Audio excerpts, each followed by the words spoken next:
मध्य प्रदेश विधानसभा चुनाव की सियासी सरगर्मी के बीच बीजेपी की दिग्गज नेता और पूर्व मुख्यमंत्री उमा भारती ने एक बार फिर से बागी रुख अपना लिया है। पिछले हफ्ते ही शिवराज सरकार में उमा भारती के भतीजे राहुल लोधी को मंत्री बनाया गया, तो उनके करीबी प्रीतम लोधी को बीजेपी ने टिकट देकर चुनावी मैदान में उतारा।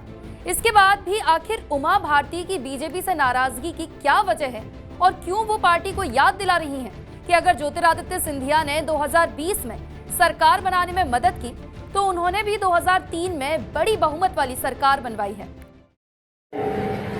इससे मुझे कोई फर्क नहीं पड़ता। मैंने यहाँ सरकार बना के दी और मैंने 2020 में दी। अक्टूबर के महीने में कोरोना हो गया था, मुझे 11 दिन में निकल पाए थे और पूरे प्रदेश की भाजपा चिरौड़ियां कर रही थी मेरी मनोतियां कि आ जाइए जल्दी। जब 28 सीटों पर चुनाव हुए तो हम 22 पे जीते और मैंने कल से चुनाव प्रचार किया। लेकिन मेरे मन में यह सवाल जरूर आता है कि ज्योतिरादित्य सिंधिया ने आपकी सरकार बनाई तो मैंने भी तो एक पूरी सरकार बना करके दी थी और ज्योतिरादित्य सिंधिया मुझे बहुत प्रिय है, मेरे भतीजे हैं, मुझे बहुत प्रिय है, प्राणों से बढ़कर प्रिय है, तो उनको एक ध्यान तो रखना था। मुझे नहीं जाना था। वो घबराते हैं कि मैं पहुंच जाऊंगी तो सारा ध्यान मेरी तरफ चला जाएगा। नहीं, मुझे नहीं जाना था। कम से कम निमंत्रण देने की औपचारिकता पूरी करनी।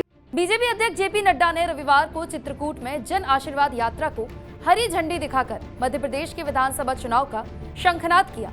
उमा भारती को बीजेपी ने जन आशीर्वाद यात्रा के कार्यक्रम में नहीं बुलाया तो इस पर उन्होंने अपनी नाराजगी जताई। उमा भारती ने कहा कि मुझे जन आशीर्वाद यात्रा में बीजेपी ने निमंत्रण न देकर औपचारिकता भी नहीं निभाई। उन्होंने कहा कि हो सकता है वे घबरा गए हों कि अगर मैं वहां रहूंगी तो पूरी जनता का ध्यान मुझ पर होगा, इसी के चलते नहीं बुलाया होगा। उमा भारती ने आरोप लगाते हुए कहा कि मुझे तो डर है कि सरकार बनने के बाद मुझे पूछेंगे या नहीं। आशीर्वाद यात्रा निकली, मुझे नहीं बुलाया क्योंकि उनको लगता है कि अब तो हम सरकार बना लेंगे, हाँ चुनाव प्रचार में बुलाएंगे और मैं चली भी जाऊंगी। मैं भाजपा का ही प्रचार करूंगा, मैं भाजपा की नहीं वोट मांगूंगी। मुझे नहीं जाना था। वो घबराते हैं कि मैं पहुंच जाऊंगी तो सारा ध्यान मेरी तरफ चला जाएगा। नहीं, मुझे नहीं जाना था। कम से कम निमंत्रण देने की औपचारिकता पूरी करनी चाहिए। अब मैं इन बातों को क्यों दबा के रखूं अपने अंदर कि सरकारी स्कूलों में व्यवस्था अच्छी नहीं है। मैं इस बात को अपने मन के अंदर दबा के क्यों रखूं कि सरकारी अस्पतालों की व्यवस्था अच्छी नहीं है। मैंने ये बातें पहले अकेले में चुपचाप कही, जब नहीं हो पाई तब मैंने खुलेआम बोलना शुरू किया है। शराब का भी यही हुआ था।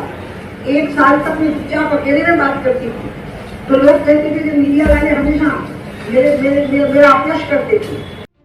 उमा भारती के इस बयान पर बीजेपी नेता चुप्पी साधे हुए हैं, लेकिन कांग्रेस ने बीजेपी पर उमा भारती को दरकिनार करने का आरोप लगा दिया है। उनके बात का कोई स्थिरता होती है? क्या जवाब देना, उनका अंदरूनी मामला है। और कौन बीजेपी उनको बुला रही है, जबरदस्ती कह रहे हैं कि मैं नहीं जाऊंगी। अरे वो मुरली मनोहर जोशी, अडवाणी जी, श्याम जाजू, शांता कुमार, सुमित्रा महाजन, सारे लोगों को बर्फ में लगा दिया। इनको कौन पूछ रहा है भाई? बिना मतलब अपनी पूछ बढ़ा रहे हैं। इससे बेहतर कि अपने इज्जत बचा के रहे। अपने साधु संत हैं, अपना वही करे। ये मोदी और अमित शाह का युग है। बिना मतलब ड्रामा न करें, वो उनका मामला है, हमें कोई लेना देना नहीं। बीजेपी की जन आशीर्वाद यात्रा में नहीं बुलाए जाने से उमा भारती नाराज हैं या फिर कोई अन्य दूसरी वजह तो नहीं। सोशल मीडिया पर उमा भारती की ओर से बीजेपी के प्रदेश अध्यक्ष बीडी शर्मा को लिखा गया एक पत्र भी वायरल हो रहा है, जिसमें उन्होंने अपने समर्थकों के लिए टिकट की डिमांड की है। पत्र में उमा भारती ने 19 टिकट अपने समर्थकों के लिए मांगे हैं। साथ ही ये भी लिखा गया है कि कुछ और नाम मैं अगली सूची में भेजूंगी। हालांकि इस वायरल पत्र की फिलहाल कोई पुष्टि नहीं कर रहा, लेकिन सियासी गलियारों में ये चर्चा का विषय जरूर बन गया है।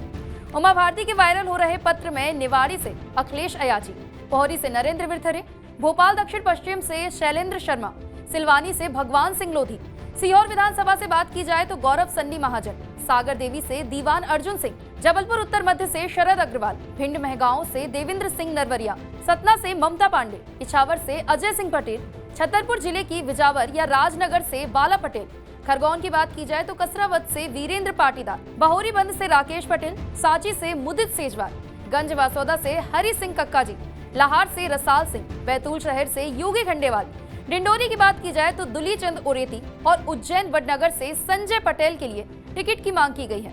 पिछले 4 सालों से उमा भारती ने बगावती तेवर अख्तियार कर रखा है।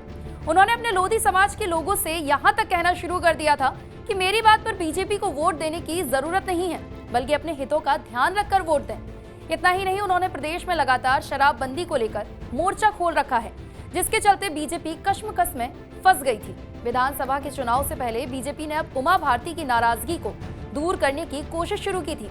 इसी कड़ी में शिवराज सिंह चौहान ने पिछले दिनों उमा भारती के आवास पर पहुंचकर उन्हें मनाया भी था।